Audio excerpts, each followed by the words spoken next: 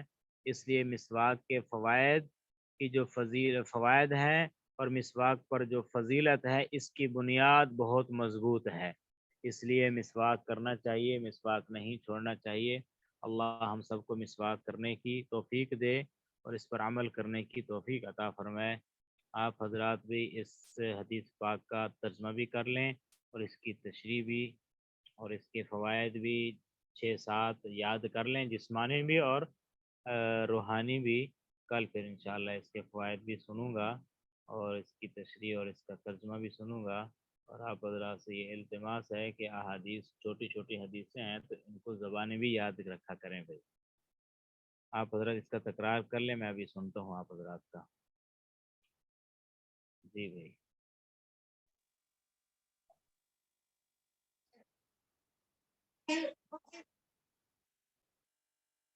السواک مطہرۃ للفم ومرضات للرب۔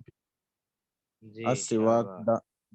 دانت صاف کرنے والی لکڑی کو کہتے ہیں السواک، اور مطہرۃ اس سالے کو جس سے صفائی کی جاتی ہے، للفم فم منہ کو کہتے ہیں،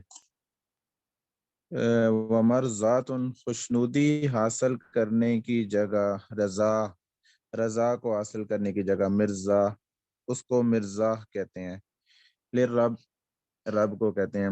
السواک مطہرۃ للفم ومرضات للرب، مسواک منہ کی پاکیزگی کا سبب ہے اور رب کی رضا کا سبب ہے۔ مسواک کے بارے میں 40 سے زیادہ احادیث ہیں جس سے مسواک کی فضیلت معلوم ہوتی ہے، اور اس کے جسمانی بھی فضائل ہیں اور روحانی بھی۔ جسمانی فضائل کہ جو مسواک کرتا ہے یہ مسواک بلغم کو دور کرتی ہے، سر کے درد کو ختم کرتی ہے، نظر کو تیز کرتی ہے، معدہ درست ہوتا ہے، حافظہ کو تیز کرتی ہے، اور اسی طرح کھانا جلدی ہضم ہوتا ہے، بڑھاپا دیر سے آتا ہے۔ اور روحانی فضائل میں یہ ہے کہ سب سے بڑی فضیلت کہ موت کے بعد کلمہ نصیب ہوتا ہے، اور مسواک وہ نماز مسواک کر کے پڑھی جاتی ہے وہ نماز 70 گنا اس کا اجر بڑھ جاتا ہے اس نماز سے جو بغیر مسواک کر کے پڑھی جاتی ہے۔ السواک مطہرۃ للفم ومرضات للرب، مسواک منہ کی پاکیزگی کا سبب ہے اور اللہ کی رضا کا سبب ہے، رب کی رضا کا سبب ہے۔ استاد جی یہ آپ نے وہ للفمی کی تشریح بتائی تھی، اس میں وہ فو اور افوا، فو کی جمع افوا، اس کا تھوڑا سا بتا دیں۔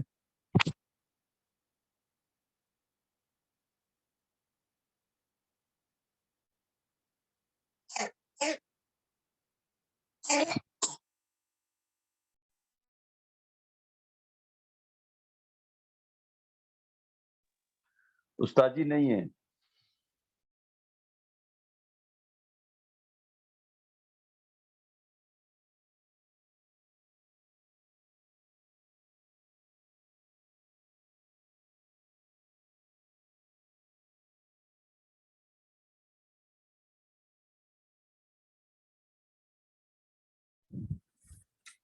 السلام علیکم۔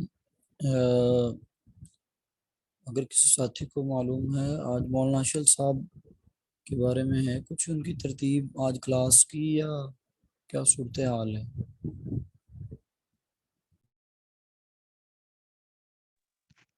انشاءاللہ آج وہ آئیں گے، وہ کل رات کو بھی آن ہوئے تھے کلاس میں، تو زوم بند ہو گیا تھا اس لیے پھر ان کو بتا دیا تھا کہ کلاس ختم ہو گئی۔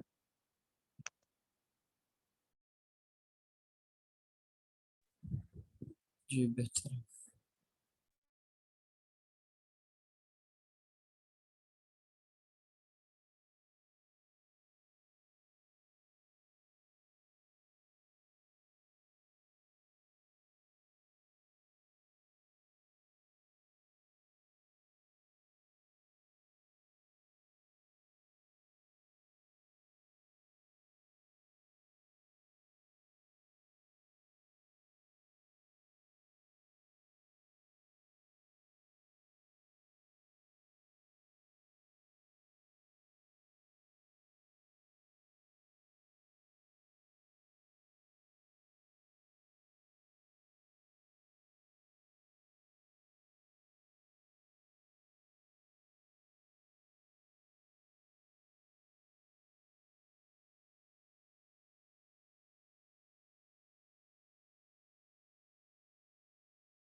السلام علیکم ورحمۃ اللہ وبرکاتہ.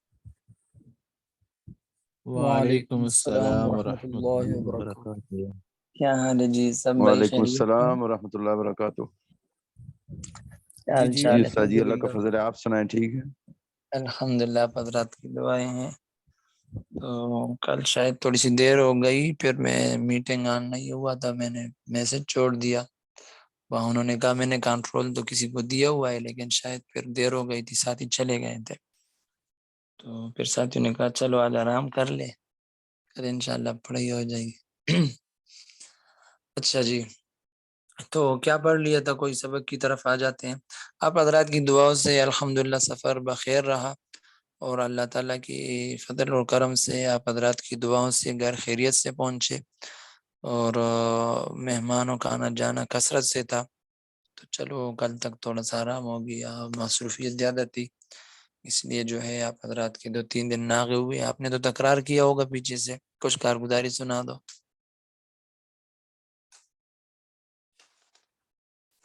آپ حضرات نے کیا کیا؟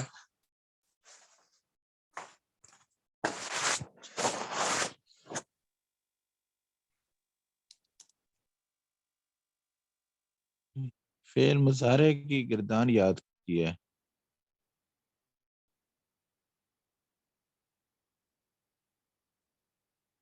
ماشاءاللہ فعل مضارع میں پہنچ گئے.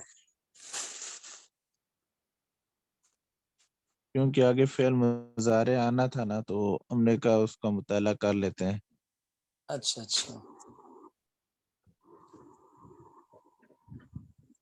تو ماضی کے اندر بھی تو اقسام موجود ہے نا، اس کا مشق نہیں کیا. مضارع میں تو کافی وقت باقی ہے ابھی. جی جی اس کا بھی کیا ہے. اچھا جی، کتاب والا کیا کہتا ہے؟ جہاں تک پڑھ لیا تو تھوڑا سا سبق بھی سنا دے، پھر کتاب سے پڑھ لیں.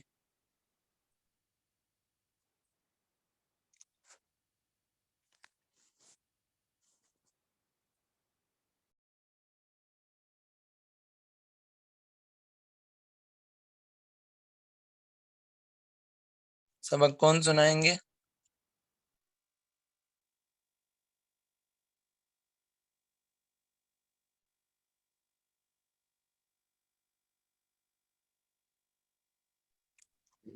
آواز آ رہی ہے میری؟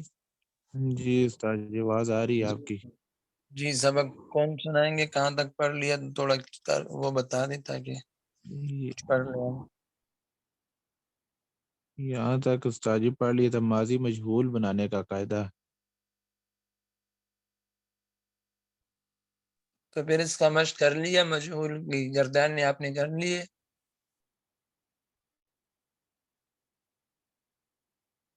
اس کا وہی جو پڑھا تھا، اس کے بعد تو یہاں پہ تکرار نہیں ہوا کلاس میں.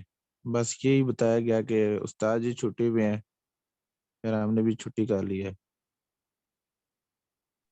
ماضی معروف کے صیغہ واحد مذکر غائب کے آخری حرف کو اس کی حالت پر چھوڑ دو اور آخر کے پاس والے حرف کو زیر دے دو. اگر زیر نہ ہو اور باقی جتنے حرکت والے حرف ہوں، خواہ ایک یا دو، سب کو پیش دے دو. ماضی مجہول کا صیغہ واحد مذکر غائب بن جائے گا، جیسا کہ ضربہ سے ضریبہ، سمیع سے سمیع، اکرمہ سے اکرمہ، اس طرح وغیرہ. جی، تو کسی بھائی کو کوئی سوال ہے اس سے متعلق؟ پیچھے جو سبق گزرا ہے کتاب میں یا ابھی جو چل رہا ہے، جو قاعدہ پڑھ لیا، کسی قسم کا سوال ہو؟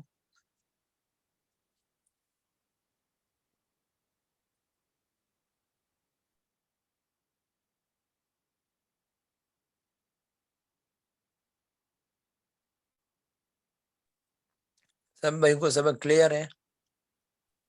انشاءاللہ استاد جی آگے جی چلیں چلے انشاءاللہ. آگے، آگے چلیں.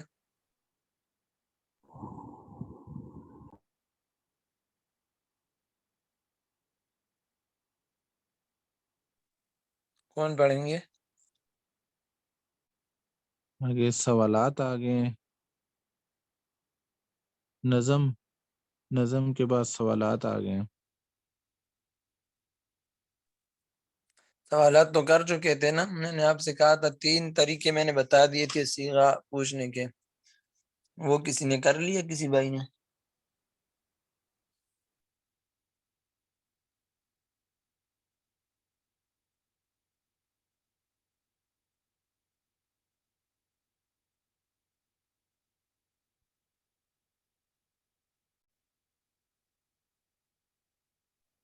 ہاں جی، کچھ جواب نہیں آ رہا، کیا حال ہے؟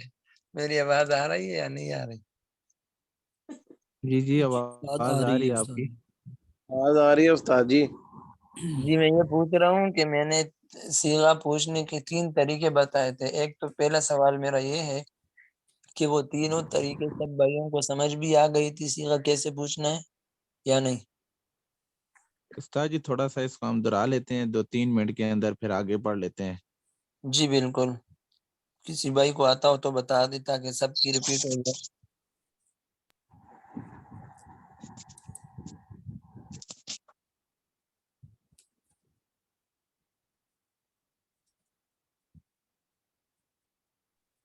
کون بتائیں گے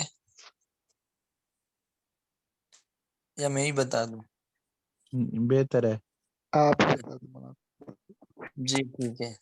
اچھا، پہلا طریقہ ہم نے یہ بتایا تھا کہ صیغہ پوچھنے کا پہلا طریقہ یہ ہے کہ ایک ساتھی عربی کا صیغہ پوچھے، جیسے ادھر لکھا ہوا ہے کتاب میں، کتبہ، منع، اجتنبہ، علمہ، ترکہ، یہ تو نے واحد مذکر غائب کے صیغے لکھے ہوئے ہیں۔ تو یہ جو مزید فی کہ انہوں نے اجتنبہ لکھا، یہ جہاں پر کتاب میں آ جائے اس کو چھوڑ ہی دو، اس کو آپ نے چھیڑنا نہیں ہے کیونکہ یہ مزید فی کا ہے۔ تو پہلا طریقہ یہ ہے کہ عربی میں صیغہ انہوں نے پوچھ لیا جیسے کتبہ، تو اب سننے والا جس سے صیغہ پوچھ رہے تو وہ کہے گا کتبہ، اس سے ایک مرد نے لکھا گزرے ہوئے زمانے میں، پھر پوری بحث بتائے گا، صیغہ واحد مذکر غائب، بحث فعل ماضی مطلق مثبت معروف۔ تو پہلا طریقہ یہ ہے کہ پوچھنے والا عربی پوچھے، عربی کا لفظ، اور وہ اس کا ترجمہ اور بحث بتا دے، ٹھیک ہے؟ پہلے ترجمہ بتائے گا کتبہ، تو اب یہ تو سوال کرنے والے نے پوچھا کتبہ، جواب والا کیا کہتا ہے؟ اس سے ایک مرد نے لکھا گزرے ہوئے زمانے میں، صیغہ واحد مذکر غائب، بحث فعل ماضی مطلق مثبت معروف۔ یہ پہلا طریقہ ہو گیا۔ دوسرا طریقہ یہ ہے کہ صیغہ پوچھنے والا اردو میں پوچھے، جیسے انہوں نے اس کا ترجمہ لکھا ہے، اسی ترتیب آپ کو ذہن میں بٹھانے کے لیے میں اسی کی طرف آپ کو بتا رہا ہوں۔ دوسرا طریقہ مثال کے طور پر پوچھنے والے نے پوچھا، اس سے ایک مرد نے لکھا یا ان سب مردوں نے لکھا، تو اب یہ اردو اس نے بول دی، تو صیغہ بتانے والا کہے گا کتبو، کیا کہے گا؟ عربی کا صیغہ وہ بول دے گا کتبو، کتبو، جی۔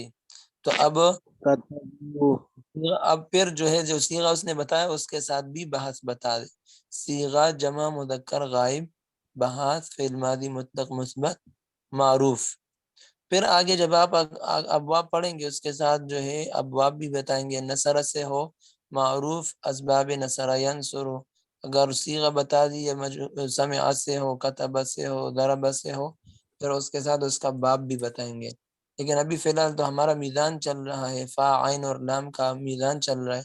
جب یہ پورے صیغے یعنی ماضی کے معروف مجہول، منفی معروف منفی مجہول، پھر مضارع، پھر امر نہیں، اس میں فاعل، اس میں مفعول، ظرف، اعلی مکان، زمان، یہ ساری چیزیں گزر جائے، یہ صرف کبیر پورا ہو جائے گا، اس کے بعد آپ کو ابواب بھی سمجھا دیں گے اور ابواب کے مشق بھی آپ کریں گے، ٹھیک ہے؟ تو دوسرا طریقہ آپ کا یہ ہوا کہ اردو میں پوچھا اور عربی، اور پھر اس کی بحث بتا دی۔ تیسرا طریقہ صیغہ پوچھنے کا یہ ہے کہ پوچھنے والا بحث پوچھے، صیغہ جمع مذکر غائب، بحث فعل ماضی مطلق منفی مجہول۔ اب یہ آپ نے اس کی زبان سے نکلنے والے الفاظ کو نوٹ کرنا ہے۔ اس نے کہا صیغہ جمع مذکر، آپ نے فوری پکڑنا ہے کہ اس کی زبان سے نکلا مذکر، تو ہم نے مذکر کے صیغے بولنے ہیں۔ پھر مذکر میں کون سا، حاضر اور غائب دونوں ہے، وہ کہتے ہیں جمع مذکر غائب، آپ فوری پکڑ لو کہ اس نے غائب کا پوچھنا۔ بحث فعل ماضی مطلق، تو مطلق کو پکڑ لو ذہن میں، اس کو سنو توجہ سے کہ اس نے مطلق بولا یعنی کوئی قید نہیں، مثبت بولا تو منفی نہیں ہے، معروف بولا تو مجہول نہیں ہے، مجہول بولا تو معروف نہیں ہے۔ اب میں جو صیغہ پوچھ رہا ہوں آپ اس کو نوٹ کر لیں، میں پوچھتا ہوں ایک صیغہ آپ بتائیں۔ صیغہ جمع مذکر غائب بحث فعل ماضی مطلق منفی مجہول، کون سا صیغہ پوچھا میں نے؟ عربی میں بولو۔ خطبہ مصدر منفی مجہول، جی، خطبہ مصدر سے کیا بنے گا؟ جمع فعیلہ، ٹھیک ہے، فعل سے ما فعلہ، جی یہ چیز ہے۔ منفی ہے تو منفی یہ بولنا دوبارہ ہے، سمجھیں، جی یہ سوال آپ دوبارہ بتائیں، دو سوال اور اس کا جواب۔ جی پھر سمجھو۔ تیسرا طریقہ یہ ہے کہ صیغہ پوچھنے والا اس صیغے کی بحث بتائے تو صیغے کا جواب دینے والا اس بحث کو اس کی زبان سے توجہ سے سنے گا اور اس میں ایک ایک لفظ جو اس کی زبان سے نکلتا ہے اس کو نوٹ کرے اس نے کیا کہا، تو پھر اس کی جواب عربی میں دیں گے۔ مثال کے طور پر میں صیغہ پوچھ رہا ہوں، صیغہ واحد یا صیغہ تثنیہ مذکر غائب، اب میں نے بولا تثنیہ تو آپ نوٹ کریں کہ صیغہ تو ہے ہی تثنیہ کا، پھر میں مؤنث بھی بول سکتا ہوں مذکر، تو میں نے کہا تثنیہ مذکر تو آپ نے پکڑ لیا صیغہ کہ ہے تو مذکر کا، اب اس میں حاضر بھی ہے غائب بھی ہے، تو میں نے کہا صیغہ تثنیہ مذکر حاضر یا غائب، تو میں نے کہا غائب۔ پھر آگے جو ہے بحث فعل ماضی، فعل ماضی مطلق پوچھ رہا ہوں، ماضی قریب پوچھ رہا ہوں، ماضی بعید پوچھ رہا ہوں، ماضی احتمالی ہے، ماضی تمنئی، کون سا پوچھ رہا ہوں؟ تو میں نے کہا یہ بحث فعل ماضی، تو بحث ہم نے فعل پڑھے ماضی، نہیں ہے وہ تو میں ابھی آپ کو استمراری۔ مطلق اس لیے پوچھ رہا ہوں، آپ کو سمجھا رہا ہوں صرف کہ اب میں بول اچھا، رہا ہوں بحث فعل ماضی، ماضی بولا تو ماضی کی تو 6 قسمیں ہیں، 6 ہے یا 7 ہے، تو اب زبان کو دیکھنے وہ کیا پوچھے گا، تو میں نے پوچھا بحث فعل ماضی مطلق، تو آپ فوری پکڑ لو کہ قید کوئی نہیں ہے، ماضی مطلق۔ پھر آگے میں کہہ رہا ہوں مثبت، تو آپ فوری سمجھے کہ منفی کا صیغہ نہیں ہے، مثبت کا ہے۔ آگے ہے معروف اور مجہول بھی ہو سکتا ہے، تو پوچھا مجہول یا معروف، ٹھیک ہے۔ تو اب میں دوبارہ اس صیغوں کو دوبارہ بولتا ہوں جلدی سے۔ صیغہ تثنیہ مذکر غائب بحث فعل ماضی مطلق منفی مجہول۔ اب یہ میں نے بحث پوچھی تو اتنا سپیڈ ہم نے پیدا کرنا ہے کہ اس کی زبان سے نکلے اور فوری ہم صیغہ بولے اور پکڑے بھی جلدی سے۔ اب میں نے یہ کون سا صیغہ پوچھا؟ ما فعلا، جی ما فعلا، تثنیہ مذکر غائب منفی مجہول کا صیغہ ہے، ٹھیک ہے۔ تو یہ تیسرا طریقہ ہے۔ تو سب بھائیوں کو تینوں طریقے سمجھ آ گئے؟ جی استاد محترم۔ جی آگے مولانا۔ جی چلے، تو اب اس اعتبار سے آپ نے مشق کرنا ہے۔ پھر آگے یہ تو عربی میں انہوں نے صیغے دیے، پھر ترجمہ تو انہوں نے صیغے اس لیے دیے کہ آپ ایک آدمی کتاب ہاتھ میں پکڑ لے گا، دوسرے سے وہ سوال کرے اب کتبہ کا کیا معنی ہے تو وہ کہے گا اس ایک مرد نے لکھا، پھر بحث بتائے گا۔ پھر یہ اردو لکھی ہے، اردو میں سوال کرے گا تو وہ عربی میں جواب دے گا۔ اسی طرح دوسرے نمبر پر کیا لکھا ہے، یہ الف میں تھے افعال ذیل کی چاروں گردانے مندرجہ نقشہ بالا معنی بیان کرے، تو آپ اس کی پوری گردانوں کا مشق کر لو، اگر تکرار کا موقع ملے تو ایک دوسرے سے تکرار بھی کر لو اور اس کا معنی بھی بتاؤ، ٹھیک ہے۔ دوسرا سوال کیا ہے، الفاظ ذیل کے معنی بیان کرو، ٹھیک ہے۔ تو وہ میں نے جو 3 طریقے بتائے بس اس طریقے پر آپ مشق کریں گے، اوپر صیغے لے لے، یہ آپ کو انہوں نے سمجھانے کے لیے یہ چیزیں دی ہے، ٹھیک ہے۔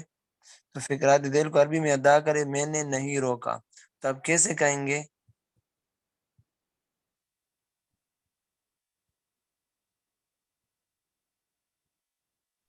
سب سے پہلے ہم یہ دیکھیں گے کہ روکنے کی عربی کیا ہے؟ جی روکنے کی سب سے پہلے آپ نے یہ دیکھنا ہے مصدر کیا ہے، جی بالکل زبردست ماشاءاللہ، اور کیا جب ہم کرنا ہے؟ جی پھر ہم دیکھیں گے یہ اس میں کون سا بحث کون سی ہے، جی بالکل، پھر بحث میں یہ نہیں آ گیا، نہیں منفی، اس میں ما یعنی مجہول آ گیا، پہلے تو ماں منفی کا آ گیا نا، میں نے نہیں آ گیا تو ماں لگ گیا، جی جی اور ما نہیں روکا، روکا میں نے ما نہیں روکا تو یہ معروف ما ہے یا مجہول ہے؟ یہ مجہول ہے نا، کیونکہ نہیں آ گیا. نہیں، منفی اور مثبت کی بات معروف ہے، معروف مجہول تو الگ بات ہے جی. فاعل ما معلوم ہے منا نا، میں نے نہیں. ما ما منا تم آئے گا. ما منع میں نے نہیں روکا. معروف ہے.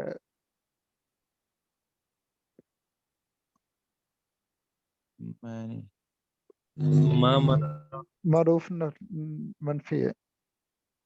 میں نے دیکھو فعل پتہ ہے منفی نا. کے مقابلے، ایک منٹ میری سنیں، منفی کے مقابلے میں معروف مجہول کی بات نہیں ہوتی. منفی میں مقابلے میں مثبت ہوتا ہے، معروف کے مقابلے میں مجہول ہوتا ہے. تو منفی ہے تو اس کے مقابلے میں مثبت آنا چاہیے. معروف اور مجہول وہ اس کی دونوں جوڑی ہے. ازداد جیسے زمین آسمان ہے، اسی طرح منفی اور مثبت ہے، اسی طرح معروف اور مجہول ہے. یہاں منفی آ گیا تو منفی سے یہ بات لازم نہیں آتا کہ یہ مجہول ہے.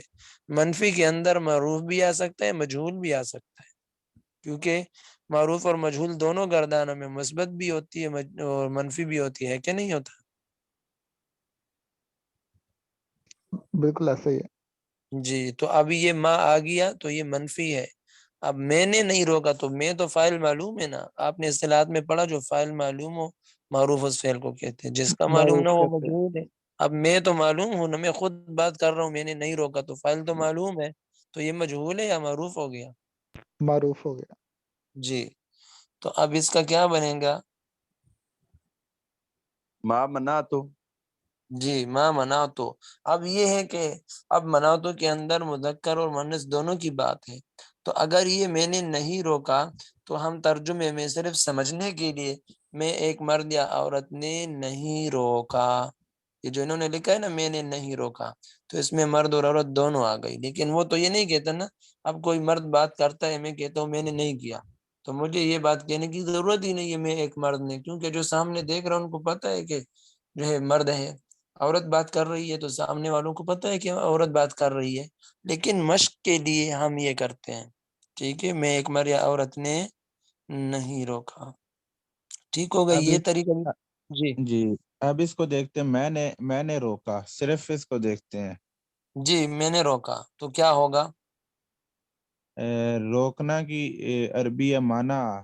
یہ جی تو میں نے روکا منع تو وہ ہوگا صرف. جی جی منع تو ہوگا کیونکہ منفی ہٹ گئی نا.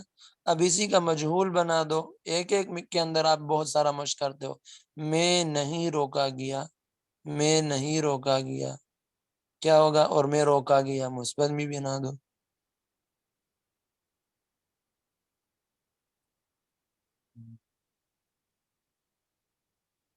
مجہول کیا بنے گا، میں نہیں روکا گیا. ما منے تو ما منع اور میں روکا گیا. منع تو جی یہ طریقہ ہے. ایک ہی لفظ کے اندر پوری طرح سے مشق آپ کر سکتے ہو. دیکھو اب کتبہ اوپر لکھا ہے تو کتبہ کے ساتھ ما کتبہ اور کتبہ ما کتبہ، ایک صیغے کے اندر چاروں صورتیں بناتے جاؤ. انہوں نے معروف دیے تو آپ اس کی مجہول بناؤ، مثبت دیے تو اس کی منفی بناؤ، منفی دیے تو اس کی مثبت بناؤ. یہ ہے. آگے کیا کہتے ہیں، سمجھ آ گئی اتنی بات ہے. ہاں جی آ گئی. جی ان آگے دو چلو. مردوں نے روکا. جی منع منع منع منع دو کہا گیا. منع ان دو مردوں نے روکا. جی تو آپ نے اگر گردان کرنا بھی ہے تو ذہن میں کرنا ہے، واضح زبان سے وہ لفظ نکالنے ہیں جو پوچھا گیا. اس لیے ذہن میں گردان کر کے آپ نے وہ صیغے پہ پہنچ کے اس کا جواب دینا ہے. اور پھر ایک وقت ایسا آ جائے گا تمہیں گردان کرنے کی ضرورت نہیں ہوگی، انشاءاللہ جلدی سے آپ بتا سکو گے. جی تو ان دو مردوں نے روکا کیا ہوگا. منع جی منع. اور وہ دو روکے گئے پھر کیا بنے گا.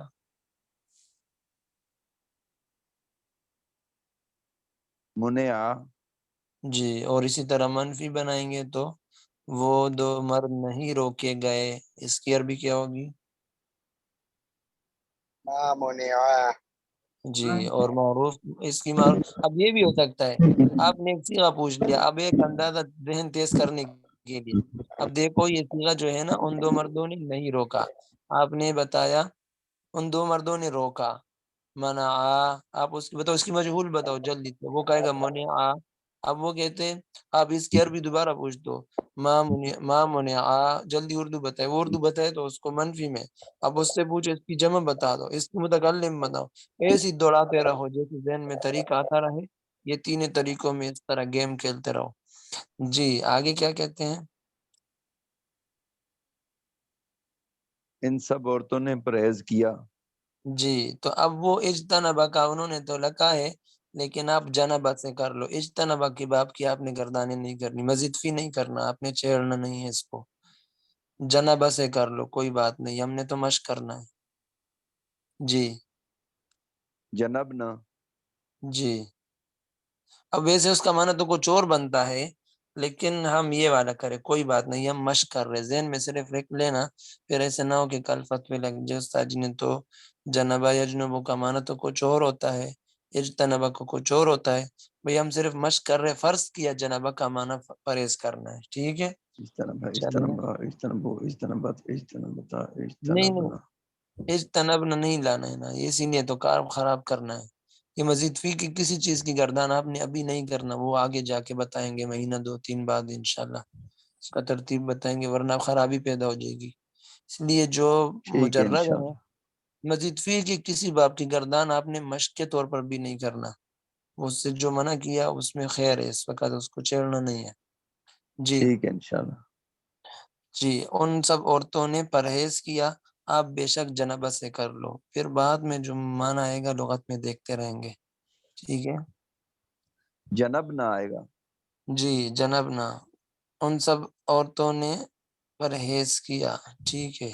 جنب نہ, اب جنب نہ کو لمبا جنب نہ نہیں پڑھنا, جنب نہ نون زبر نہ, کیونکہ جمع مؤنث کا نون ہے مفتوح جی ہوتا ہے. جنب نہ متکلم کے ساتھ مشتبہ ہو جائے گا اگر آپ اس کو چھوٹا پڑھیں گے. آگے کیا کہتے ہیں؟ ہم تارا کا آ گیا. جی ترکا ہوگا, کون سا ہاں جی, صیغہ؟ ہم نے نہیں چھوڑا. یہ متکلم کا ہے, کیونکہ اپنی طرف ہے نا. ہم نے یہ جمع ما ترکا, ماں ترکا ہم نے نہیں چھوڑا. ما یہ ترکو, جمع مذکر مؤنث متکلم کا نہیں ہے. متکلم آ گیا تو متکلم کا صیغہ بتا دو نا. جی متکلم کے لیے کون سا صیغہ ہوتا ہے؟ متکلم کے لیے اس میں آتا ہے نا, یہ کون سا ہے؟ روکنا. تارا جی ترکا. تارا کا تو روکنا ہو گیا, تارا کا نہ, تارا کا نہ ہوگا تو جی نہیں. ماں ترکنا ہم نے ماں نہیں چھوڑا. ما ترکنا آئے گا. ماں جی ترکنا. جی ان دو عورتوں نے جانا. اس کا بہترین طریقہ یہی ہے, سب سے پہلے مصدر دیکھو, پھر اس کے بعد صیغہ, پھر بحث کون سی کرنی ہے. اس میں مشق, اس کی بہت زیادہ مشق کی ضرورت ہے. یہ مشق اپنی مشق کریں گے تب یہ جا کے ہوگا, ایسے ہی جی نہیں استاد ہوگا. جی, یہ تو کہہ رہے استاد ہیں جی کہ سب کو نا گردانے دے دیں. جی آج کے سبق کے لیے گردانے دے دیں, تاکہ سارے جی ساتھی جو ہے وہ گردانے جتنی کتبہ کے بھی ہے, منع بھی ہے, علمہ کی بھی ہے, جی ترکہ کی ہے, سارے گردانے یاد کر کے آ جائیں, اور آپ یہ ہر ایسا گردان کریں, کا ساتھ میں جو ہے ترجمہ بھی ہو. سب سے پہلے آپ نے جہاں بھی گردانے کرنا ہے, اس وقت ہم میزان پڑھ رہے ہیں, تو میزان کے اندر جو بھی ہم گردان پڑھ لے 10 سے کم تو کسی کو نہ ہو, 100 1000 500 جتنا پڑھ سکتے ہیں. پہلے آپ نے فعال مصدر سے کرنا ہے, اور پھر جو کتاب والوں نے گردی ہو تو ٹھیک ہے, ورنہ لغت میں دیکھ کر جو ہے روزانہ جتنی آپ کے پاس گنجائش ہے 4 مصدر سے کر سکتے ہو, 10 مرتبہ, 5 سے کر سکتے ہو, 5 مرتبہ کرو یا 2 مرتبہ کرو, تو آپ کو مصدریں بھی یاد ہو جائیں گی, مصادر, اور آپ کا مشق بھی ہو جائے گا. تو اب از کم اجتنبہ کو چھوڑ کر